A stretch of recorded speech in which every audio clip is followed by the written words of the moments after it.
poured myself a second cup of coffee before sitting back down at the kitchen table.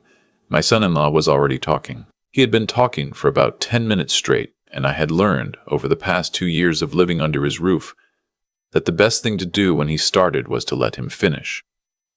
Interrupting only gave him more energy. My daughter sat beside him, her hands folded on the table. She wasn't looking at me. She was looking at the sugar bowl. "The numbers just don't work anymore, Dad," my son-in-law said. "His name is Cody. He sells commercial real estate and has a handshake that could crack a walnut, and he has never once in 12 years asked me a question he didn't already have an answer to. With the mortgage, the utilities, the property tax, we're stretched thin. Sylvia and I have talked about it. We think it's fair that you contribute." I wrapped both hands around my mug. The coffee was still hot. "Contribute," I said. $1,400 a month, he said, which, honestly, for a basement suite in Oakville, is below market. You know that. I did know that. I also knew it wasn't a basement suite. It was the lower level of the home my daughter and I had purchased together. My name on 40% of the deed, my retirement savings making up the difference her and Cody's mortgage couldn't cover. I knew all of that. I had the documents to prove every dollar of it. I smiled at him the way you smile at someone who has just told you it's going to rain and you already have an umbrella in your bag. "Let me think about it," I said. He looked surprised. He'd expected pushback, I think. Or tears. Something he could work with. "Sure," he said. "Of course, take a few days." That night, after they'd gone to bed, I sat at the small desk in my room and opened the accordion folder I kept in the bottom drawer of my dresser. I'd started keeping it 2 years ago, the month I moved in. At the time, I told myself I was just being organized. I was 63 years old and recently widowed, and my daughter had offered me a room, and I had said yes, because I didn't know what else to say. But some instinct I'd carried through 31 years of working as a claims adjuster, told me to keep records. So I did. My wife, Marguerite, passed in the spring of 2021. Pancreatic cancer, from diagnosis to the end, was 11 weeks, which the doctors told us was actually faster than average, as if that were a comfort. She was 61. We'd been planning to spend her first year of retirement driving the Trans-Canada, stopping wherever we felt like stopping. We had a list on the fridge: Peggy's Cove, Lunenburg, Gross Morn. The list is still on my fridge. I took it with me when I sold the house in Guelph. Sylvie is our only child. She was 34 when her mother died. She'd been married to Cody for 6 years by then, and they had the house in Oakville and were talking about starting a family. A few months after the funeral, she called me on a Sunday afternoon and said she'd been thinking, and she didn't like the idea of me rattling around in the Guelph house alone, and what did I think about moving closer? I want to be honest about something. I wasn't tricked. Not entirely.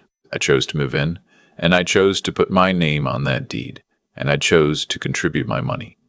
I was lonely and grieving, and my daughter was offering me a family to belong to. I am not telling this story to make myself sound helpless, because I was not helpless. Because I was not helpless. I was hopeful. There is a difference. We sat down with a real estate agent that fall. Sylvie and Cody's house had appreciated since they bought it, but they needed more space if they were going to have children, and Cody had found a property in Oakville, a 4-bedroom with a finished lower level on a ravine lot that he said was a once-in-a-decade find. Their approval limit at the bank was $180,000 short of the asking price. I had $310,000 in RRSPs that I'd rolled over after Marguerite passed. I also had the equity from the Guelph house once it sold. We sat with a financial advisor, Cody's financial advisor, I should say, and worked out an arrangement. I would contribute $215,000. My name would go on the deed at 40%. The lower level would be my living space, and the understanding was that it would remain my living space for as long as I needed it. There was no formal agreement beyond the deed. Cody said a formal agreement would be insulting, given that we were family. I remember thinking that was a strange thing to say. I didn't push it. The first year was fine. Better than fine, actually. Sylvia and I would have coffee in the mornings before Cody left for the office. I helped with things around the house. The kind of help that doesn't have a dollar value, but that a household notices when it's gone. I drove Sylvie to appointments when Cody was busy. I assembled furniture. I resealed the driveway in August because Cody had gotten 3 quotes and told me all 3 were highway robbery. I was useful, and being useful helped with the grief. The second year was different. Cody had a good stretch at work. A big commercial deal closed in January, and he bought a new truck, and then he started talking about a renovation. He wanted to convert the main floor office into a proper dining room and expand the kitchen. I sat in on the early conversations because it was my house too. Then one day the contractor came by for a walkthrough, and I realized I hadn't been invited. Sylvie looked uncomfortable when I came upstairs. Cody said they'd fill me in later. They did fill me in later. The renovation would cost more than they expected. They were looking at options.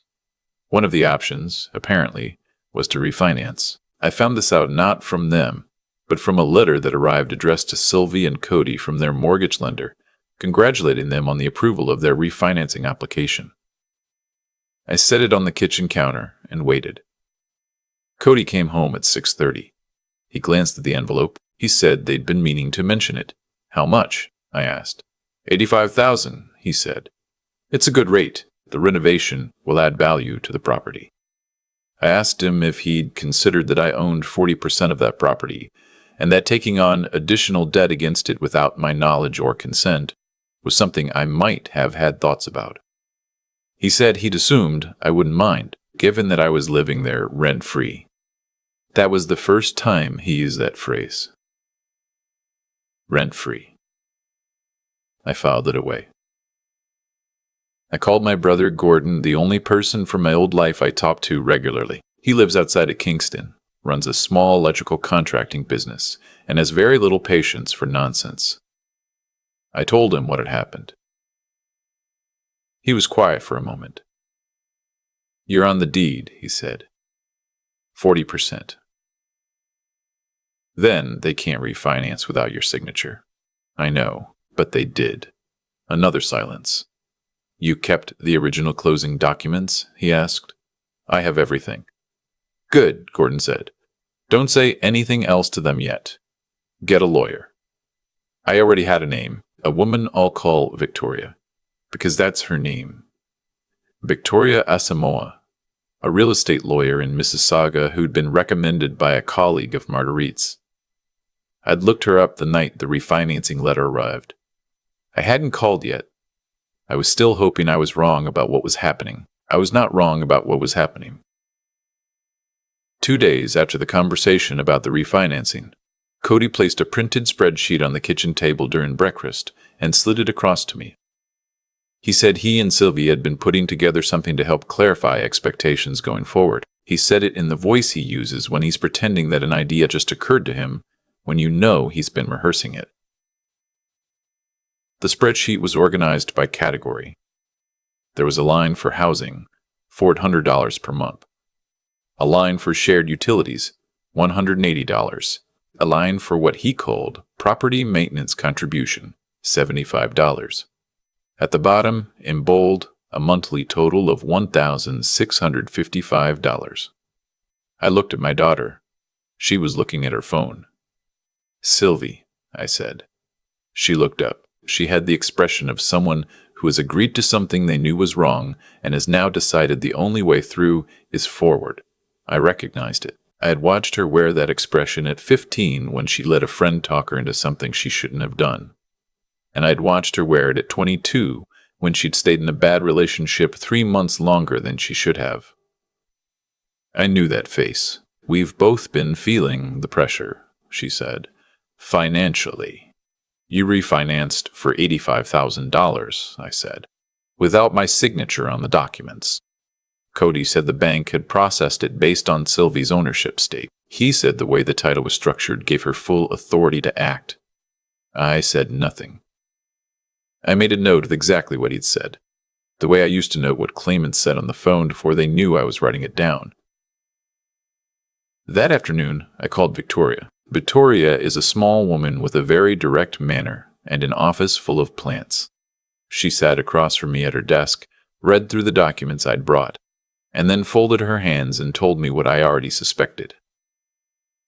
The refinancing should not have proceeded without my consent. 40% ownership was not a passive interest.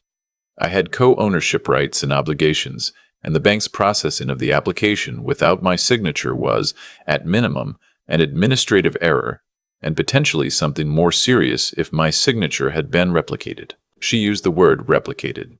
She said she'd like to request the mortgage documents from the lender to review the signature page. I told her about the spreadsheet. The $1,655 per month.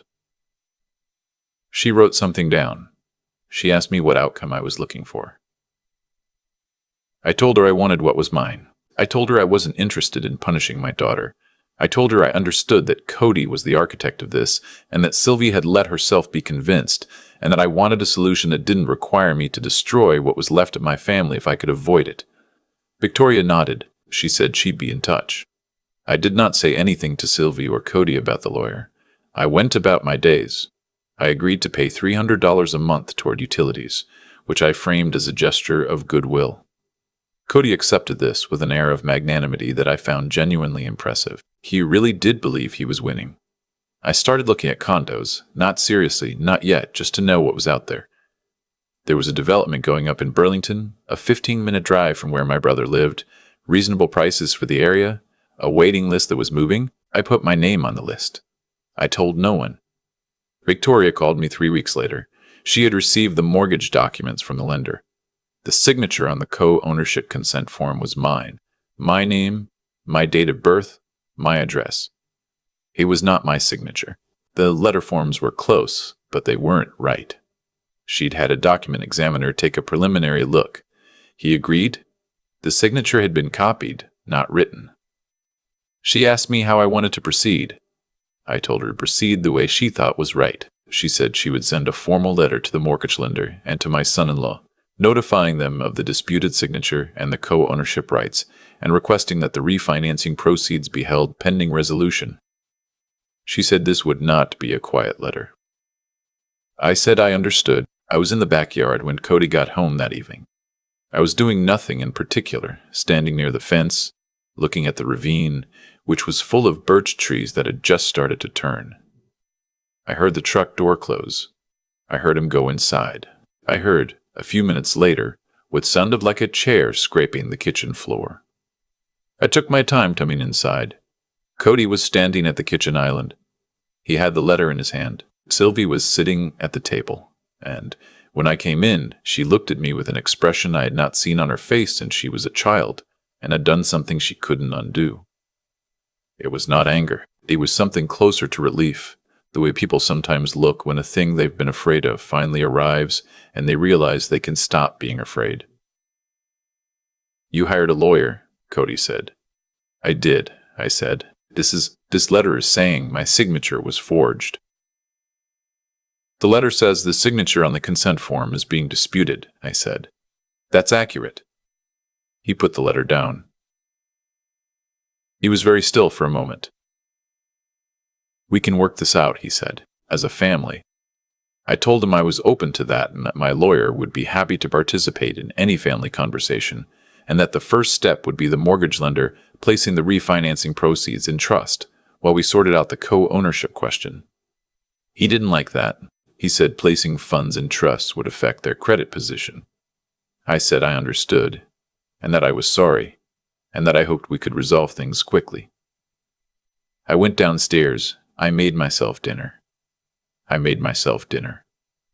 was not as calm as I am making this sound, but I was calmer than I expected to be. Sylvie knocked on my door after 10 o'clock. She sat on the edge of the chair by the window, the one Marguerite used to sit in when she read, and she didn't say anything for a while. I waited. "I didn't know he was going to do the signature," she said. "I want you to be clear on that." "Okay," I said. "I knew about the refinancing. I agreed to it. I told myself your name being on the deed was just that it was technical, that you'd be fine with it." She stopped. I convinced myself of a lot of things this past year. I told her I knew. I told her that was the part that had hurt most. Not the money, not the spreadsheet, not even the signature. The convincing herself. The looking at the sugar bowl. She started to cry. I let her cry for a while, and then I made tea, and we talked until almost midnight, not about the legal situation, not about the money, about her mother, about what the second year of grief does to a person, which is different from the first year, and something no one warns you about how much I missed Marguerite, about how much she did too. I did not tell her about the Burlington condo. That wasn't the right moment. The legal process took 4 months. Victoria was methodical and precise and absolutely unbothered by the delays Cody's lawyer introduced. The document examiner filed his report in January. The signature on the co-ownership consent form was not consistent with my genuine signatures across multiple verified documents. The mortgage lender, facing its own liability exposure, moved quickly after that. There were uncomfortable conversations about how the error, the lender chose to call it an error, had been processed without due diligence. In the end, the refinancing was restructured. My co-ownership position was formally recognized. The proceeds that had already been dispersed and spent on the renovation were addressed through a payment plan. Cody's payment plan, not mine. Victoria also negotiated a formal co-ownership agreement, the one we should have signed 2 years earlier, that outlined my rights clearly and in writing and with no ambiguity whatsoever about what 40% actually meant. I signed the agreement, and then I gave my notice. Not out of anger. I want to be clear about that. I gave my notice because the Burlington condo had come available sooner than expected, a corner unit on the 8th floor, and because I had realized sometime during those 4 months that what I actually wanted was a home that was entirely mine, not 40% mine, not mine by arrangement, mine. I told Sylvie first on a Sunday morning in February. I told her before I told Cody. She sat with it for a minute, then asked me if she could help me move. I told her I'd like that. Cody and I have not spoken much since. We are polite at family occasions. I believe, in his version of the story, I am the villain, the father-in-law who lawyered up instead of working things out like family. I have made my peace with that. A man who could convince himself that using another person's signature was a processing error is capable of convincing himself of almost anything. Sylvie calls me on Sundays now. Sometimes we talk for an hour. She and Cody are still together. That's her life and her choice, and I will not pretend I don't hope things improve between them, because she's my daughter, and I love her. But she also told me, a few months after I moved out, that she'd started seeing a therapist. She said she was working on the part of herself that looks at the sugar bowl when she knows something is wrong. I thought that was a good thing to be working on. I'm writing this from my kitchen table on the 8th floor of a building that smells like fresh drywall and possibility. The Staint, Lawrence, is not visible from this window. I'm too far west for that, but on clear days I can see the escarpment. And in the mornings the light comes in at an angle that Marguerite would have liked. I keep her list on the fridge. Peggy's Cove, Lunenburg, Grows Morn. I'm still going to drive the Trans-Canada. Maybe not this year. Maybe in the spring. When people ask me what I would have done differently, I tell them, get everything in writing. Not because you don't trust your family. Because you do. Because the things we do and trust are the ones we most need to be able to look at clearly later, when trust has become complicated by money and grief, and the quiet pressures that accumulate in a shared house over 2 years. And keep the folder. The accordion folder, in the bottom drawer. Keep the documents and the dates and the letters and the notes from phone calls. Not because you're expecting trouble. Because you love your daughter.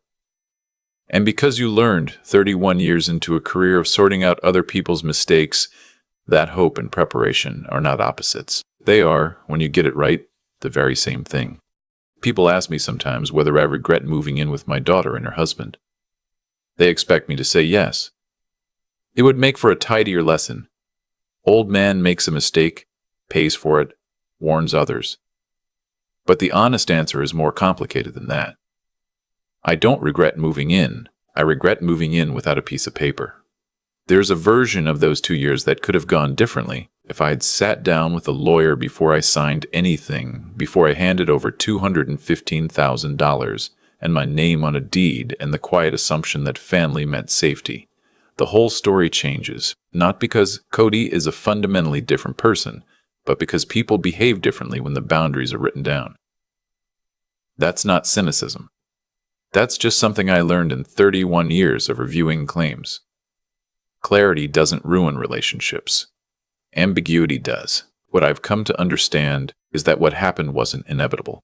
It was the result of a series of small choices, mine and theirs, that accumulated over time until they became a situation none of us could easily walk back from. I chose to trust a verbal understanding. Sylvie chose to look at the sugar bowl. Cody chose to interpret my generosity as passivity. Every one of those choices had a consequence, and the consequences arrived on schedule, the way they always do. I'm not angry about it anymore. I was, for a while, not the loud kind of angry, more the quiet, sleepless kind that sits with you at 2 in the morning and replays conversations. What I kept coming back to during those months was Sylvie's face when I walked into the kitchen and she realized the letter had arrived. That expression I recognized from when she was 15. She knew. She had known for a long time, and she had stayed quiet because staying quiet was easier than the alternative. That's the part I think about most, not the forged signature, not the spreadsheet, not the $1,655 a month for a home I part-owned. The staying quiet. Because I understand it. I do. Grief makes you pliable. It makes you want to hold on to what you have, and if holding on means not making waves, you stop making waves. I had done my own version of it that first year when I told myself the refinancing conversation could wait. The tricky thing about letting things slide is that they don't actually slide. They accumulate. What pulled me through wasn't bravery, and it wasn't anger, and it wasn't some grand decision to fight back. It was the accordion folder in the bottom drawer. It was 31 years of professional habit that had taught me, quietly and without drama, to write things down, to keep the documents, to note what people say when they think you're not paying attention. That habit, that small, unglamorous discipline, turned out to be the most important thing I brought into that house. Sylvie told me she started seeing a therapist, that she's working on the part of herself that goes quiet when she knows something is wrong. When she told me that, I felt something I hadn't expected to feel. Pride. Not because she's fixing something I needed her to fix, because she identified something true about herself and decided to do something about it. That takes more courage than most people realize. I think about Marguerite often when I sit at this kitchen table. She was the braver one, in most things. She would not have waited as long as I did, but she also would have told me, at the end of it, that the point was never the house. The point was knowing what you're worth and being willing, eventually, to stand up and say so. I'm still learning that. At 65, in a corner unit in Burlington, with the escarpment out the window and her list still on my fridge. It's not too late to learn it.